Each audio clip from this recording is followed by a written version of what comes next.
Good afternoon, everyone. It is Shiva Asr B'Tammuz. It is Sunday, June 27th, early in the afternoon, and we have mamish, for real, like an unbelievable weather pattern, an unbelievable weather situation that's taking place up in the Pacific Northwest and in Southwest Canada. In fact, it is so unbelievable. There's a meteorologist, and perhaps even more than one, Cliff Mass, who said that if it wasn't for the fact that every single computer model is forecasting the same thing, this forecast would be completely dismissed. It's just completely outrageous what's going on. You know, it's kind of like what it was forecast in Denver many months ago, according to the GFS computer model, where they were forecasting more than 50 or 60 inches of snow.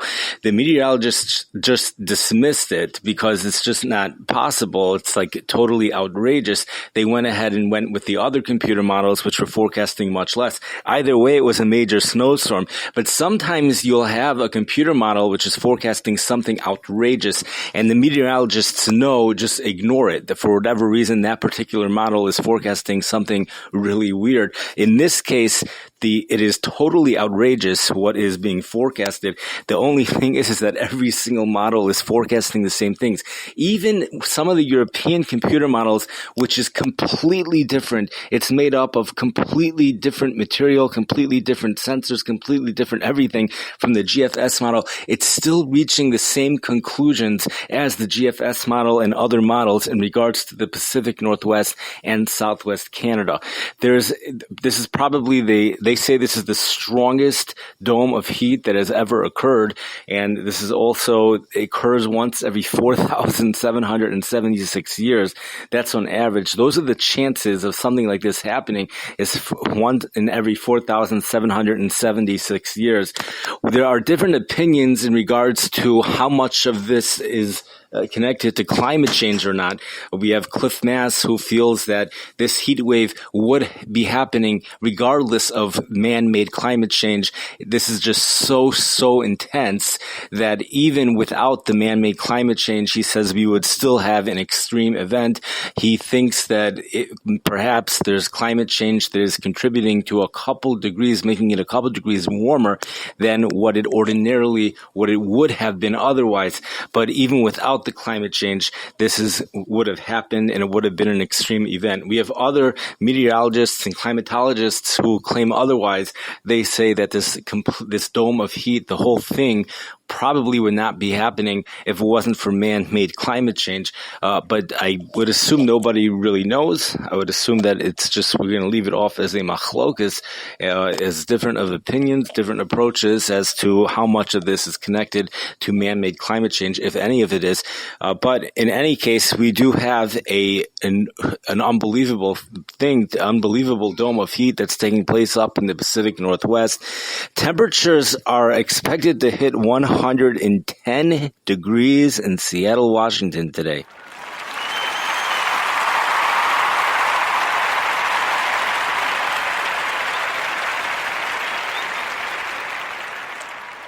I do want to acknowledge that based upon an article that I read, it could be implied that temperatures do reach 110 every now and then, at least for areas along the Cascades and eastward. But for temperatures to reach 110 degrees west of the Cascades, that's basically unheard of.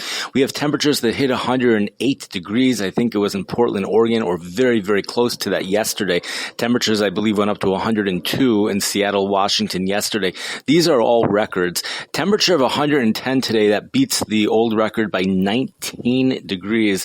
The previous record was 91 degrees. Who's ever heard of such a thing? Breaking a record by 19 degrees? You know, we almost came close to stuff like that back in the March heat wave of 2012. That also was something that was just so outrageous what went on, where temperatures were in the mid and upper 80s for 10 consecutive days over a very large part of the country, including Chicago. And the lake breeze did not affect us. I think there might have been one day where a lake breeze developed There was one day where it got slightly cooler with temperatures only in the 70s back then.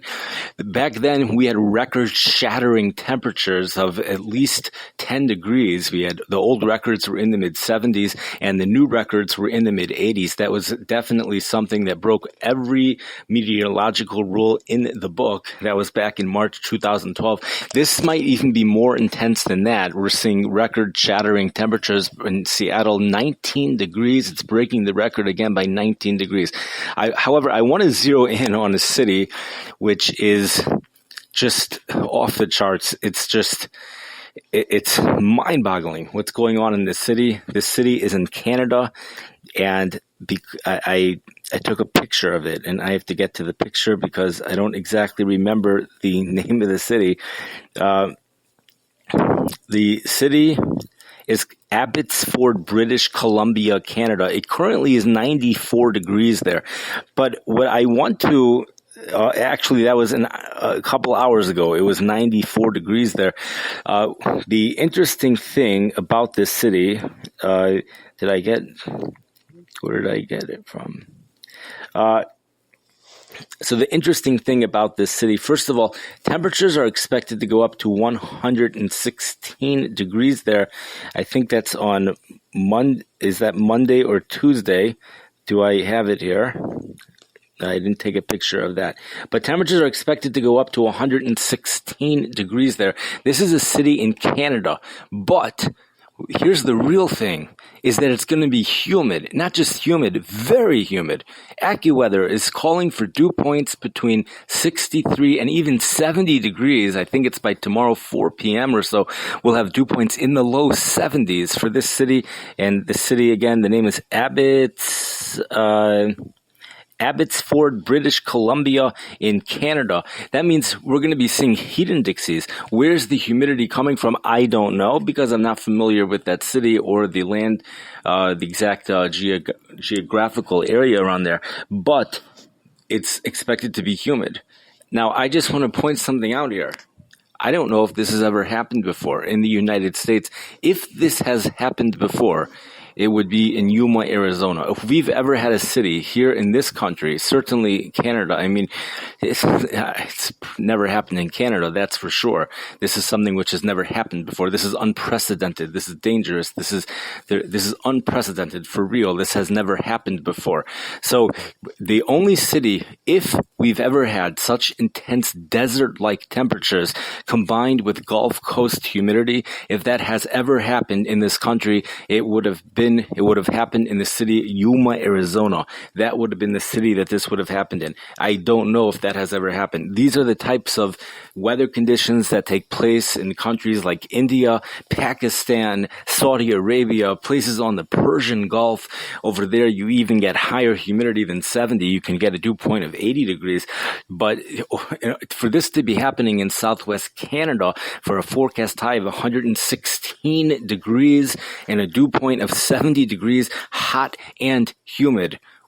How is it happening? Humidity makes the sun less efficient at heating the temperatures. So just to give you an idea of probably how high the temperatures would be if that dew point would be desert-like. If it would be in the 30s or 40s, temperatures would probably be about 8 degrees, maybe even about 8 degrees warmer than that, probably 124 degrees. I have noticed that the heat index seems to me to be a good indicator of what the temperature would have been had this have been a desert heat. That's what it seems like to me. So usually, let's say in St. Louis during a major heat wave, afternoon highs are around 95 degrees with a heat index of 105. And in the year 2012, where there was very little humidity, the actual air temperature was 105. So pretty much if you want to know what the actual temperature would have been had this have been a desert, a dry heat, that is what the heat index would be. Now in Canada, the Environmental Canada, which is the weather service over there, doesn't call it heat index. Apparently they call it humidex. But so the humidex is expected to go into the low to mid 120s up in southwest Canada. Only 30%, 60% of people do not have air conditioning over there. That's what I read. 60% of people do not have air conditioning. Temperatures are going to remain hot and humid throughout the night, with temperatures remaining in the 80s and humid conditions. Unbelievable. Hot and humid throughout the night. Again, temperatures dropping into the low 80s for Abbotsford, British Columbia. We're also seeing temperatures scorching heat across the Washington, Oregon area. And I don't know about the humidity over there. I know there is an area in Idaho where they're also expecting humidity, and I don't know the exact area. The big Pella here, the big mystery is why are temperatures just as hot in the cities which will be humid as they are in the cities which will be dry, and that's something which is quite a mystery. But again, we're seeing high temperatures of 116 degrees. That's in Canada, southwest Canada, 116 degrees with Gulf Coast humidity. This dome of heat, according to the various articles that I have seen, is warming up temperatures in every single layer of the atmosphere. This is high pressure, which is going way, way, way up. And some of the numbers which are being shown are numbers that I have not seen before. I'm not even familiar with them. So I can't tell you personally exactly how rare these types of numbers are on this type of high pressure system, on the way they measure domes of heat. But I can tell you what they are saying. They are saying this is outrageous. The words are insane. And this is something which they actually would not believe. They would not believe, the meteorologists would not believe the models if it wasn't for the fact that every single model is forecasting this. So this is something which is an extreme event. And it's something, probably the type of thing you would find in a tabloid many years ago, 20 years ago, in a tabloid where they like to talk about bowling ball size hail and boiling ocean water temperatures. This would probably be the type of thing that would be discussed there, to see temperatures of 116 with like Gulf Coast humidity happening in Canada. This would be like a headline on one of those tabloids back in the 1990s. Exactly. This is exactly what would pop up on a tabloid. This is as fake. This would be like a fake news as they get. Those tabloids are completely fake news. Those are the real fake news. But, you know, and it's actually happening for real. Right now, this is actually happening. We're seeing temperatures going into the 100. I don't know if they did go into 100 and teens yesterday. They went into the 100 and teens, but today it's getting even hotter. And in Canada, it's going to be even hotter tomorrow and possibly even hotter on Tuesday for some areas. The other big Pella here, the most amazing thing here, is to see those temperatures rise from the frigid ocean, frigid ocean temperatures in the 40s, temperatures along the coast in the 50s, and then within 3 miles, they jump well into the 90s and then into the hundreds. The article said a few miles. So a few means 3 to me, but that's just rapid rise in temperatures. And there is no sea breeze on this one. No sea breeze for today or tomorrow. Perhaps on Tuesday, there might be a sea breeze. But those temperatures are just scorching hot. It's just absolutely amazing what is going on in the Pacific Northwest and especially Southwest Canada. The center of this dome of heat is actually north of the international border. It's in Canada. On one hand, the thing doesn't really seem to be moving, but cities will be cooling off later in this week. The all-time record high for British Columbia is 112 degrees. That was recorded on July 16th and July 17th in 1941 in Leeton and Lillooet. In those cities, while the record for all of Canada is 113 degrees, set on July 5th, 1937, in Midale and Yellowgrass, Canada. AccuWeather meteorologists, I'm reading this, predict Kamloops, British Columbia will reach 112 degrees on Monday and 115 degrees on Tuesday, which would set a new all-time record high. Travel may also be impacted. The Seattle Department of Transportation has advised motorists to anticipate delays on the roadways as they give several steel bridges in the city cold showers to avoid expansion of iron beams and any potential malfunctions. The air travel is also expected to be affected by this. Now, the record heat, here we go. Monday's forecast high for Kamloops, British Columbia, again, is 112. The previous record, 102 degrees. So it's expected to break the record by 10 degrees in Kamloops, British Columbia. Portland, Oregon, forecast high for Monday, 114 degrees. The previous record high was 100 degrees. We're breaking the record by 14 degrees. Usually when you break a record, it's by 1 or 2 degrees. Many times you just tie the record, but this is really unheard of. And again, the closest thing that I've ever seen to this was the 2012 March heat wave. Seattle, Washington, forecast high for Monday, 110 degrees. That's for Monday. I think I may have said earlier in this podcast that it's today. But Seattle, Washington on Monday, forecast high 110 degrees. Record high 91 degrees. So record being broken by 19 degrees. Spokane, Washington, record high at 105 degrees. Forecast high also 105 degrees, so they're expected to tie the record. Edmonton, Alberta, 94. My throat is very dry. It's a fast day, so excuse me. Edmonton, Alberta, for Monday's forecast high 94 degrees. Previous record high 88 degrees. Calgary, Alberta, 94 degrees. Previous record high 91 degrees. And Vancouver, British Columbia, 90 degrees. Forecast high for previous record high 82 degrees. Now for Tuesday, Kamloops, British Columbia, forecast high 115. The previous record 102 degrees, breaking the record by 13 degrees. Portland, Oregon, Tuesday forecast high 95, previous record 97. So Portland, Oregon only expected to break the record Monday, but not on Tuesday. And Seattle, Washington, Monday's high 110, Tuesday's high 88 degrees. Spokane, Washington, 105 on Monday, 110 degrees on Tuesday, and the previous record is 98 degrees on Tuesday. So on Monday, they're tying the record, but on Tuesday, record is expected to be broken by 12 degrees in Spokane, Washington. Edmonton, Alberta will be breaking the record on Tuesday. Forecast high 97 degrees, previous record 89 degrees. Calgary, Alberta for Tuesday, high temperature 96, previous record 94 degrees. And Vancouver, British Columbia, record high on Tuesday 83, forecast high 79.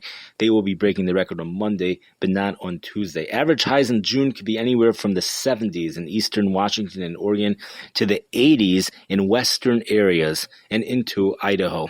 This is coming from AccuWeather. The all-time state record high for Washington is 118 degrees, most recently set at Burbank on August 5th, 1961. Temperatures in Sunnyside, Washington, which is about 180 miles southeast of Seattle, may soar close to this mark by Tuesday. Just reading straight from AccuWeather. From the from the Cliff Mass blog spot, it says from the 60s to over 100 degrees in a matter of a few miles from the coast. In central Puget Sound, temperatures will rise into the 80s near the water to the upper 90s a few miles inland. On June 24th, Cliff Mass said the following. He said there are two possibilities in regards to next week. Number one, the Northwest will soon experience one of the most incredible weather situations in many decades. Or number two, there is a major flaw in virtually all of our weather prediction systems. He writes, quite frankly, I am somewhat in shock looking at the raw forecast model predictions or the statistically calibrated versions of their output. The event being predicted is so extreme and so beyond expectation that my natural inclination is to dismiss it. That's what he writes over here. This brings this podcast to an end. Everyone, please stay safe and enjoy your day.